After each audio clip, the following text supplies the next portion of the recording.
వరంగల్ జిల్లా ప్రధాన వార్తలు చూద్దాం. వర్ధనపేట మున్సిపాలిటీ పరిధిలో ఓ పెట్రోల్ బంక్ ఓపెనింగ్కి వచ్చిన ఎమ్మెల్యే నాగరాజుకు చుక్కెదురైంది. మున్సిపల్ చైర్పర్సన్ ఆంగొత్తు అరుణకు ఆహ్వానం దక్కలేదు. ఆ వార్డు ఆమెకు సొంత వార్డు కావడంతో ఆమెకు ఆహ్వానం దక్కకపోవడంతో ఆమె ఆందోళనకు గురైంది. స్థానికంగా ఉన్నటువంటి నాయకులు కూడా నాగరాజు ఒంటెత్తు పోకడ పట్ల ఆగ్రహం వ్యక్తం చేశారు. దీంతో ఆయన కొంచెం తగ్గి మున్సిపల్ చైర్పర్సన్ పిలిచి ఆమెతో కొబ్బరికాయ కొట్టించడంతో బుజ్జగింపుగా మారిన పరిస్థితి కనిపించింది. జనగామ జిల్లా ప్రధాన వార్తలు చూద్దాం. జనగామ పట్టణంలో అర్ధరాత్రి క్రైమ్ పోలీసులం అంటూ వసూళ్లకు పాల్పడుతున్న ఇద్దరు నిందితులను పోలీసులు అరెస్ట్ చేశారు.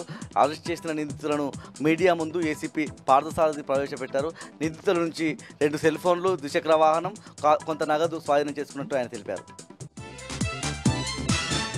మహబూబాబాద్ జిల్లా ప్రధాన వార్తలు చూద్దాం. తొర్రూరు మున్సిపాలిటీకి సంబంధించిన చెత్త డంపింగ్ వివాదం ఇప్పుడు ముదురుతున్నట్టుగా కనిపిస్తూ ఉంది.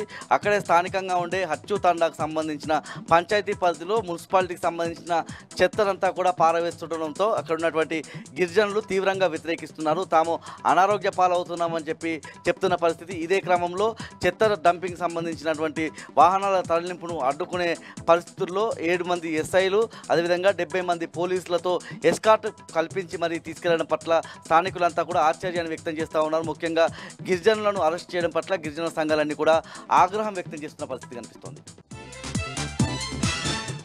మహబూబాబాద్ జిల్లా నుంచి మరో వార్త చూసినట్టయితే జిల్లా కలెక్టరేట్ ముందు గ్రామ పంచాయతీ కార్మికులు ధర్నా నిర్వహించారు.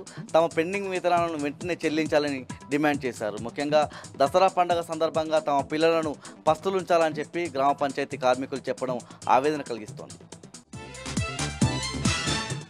ములుగు జిల్లా ప్రధాన వార్తలు చూద్దాం. ఏటూరు నగరం ఐటీడీఏ ముందు ఏఎన్ఎంలు నిరసనకు దిగిన పరిస్థితి కనిపించింది. ముఖ్యంగా ఐటీడీఏ ఆశ్రమ పాఠశాలలో పనిచేస్తున్నటువంటి ఏఎన్ఎంలకు 8 నెలల నుంచి వేతనాలు రావడం లేదని వాళ్ళంతా కూడా ఆవేదన వ్యక్తం చేశారు. ఇటు బతుకమ్మ, దసరా తెలంగాణలోనే అతిపెద్ద పండుగలు. ఆ పండుగలకు దూరంగా ఉండాల్సిన పరిస్థితుల్లో తమ కుటుంబాలు ఇవాళ ఉన్నాయని చెప్పి వాళ్ళంతా కూడా తమ గోడును వెళ్ళబోసుకుంటున్నారు.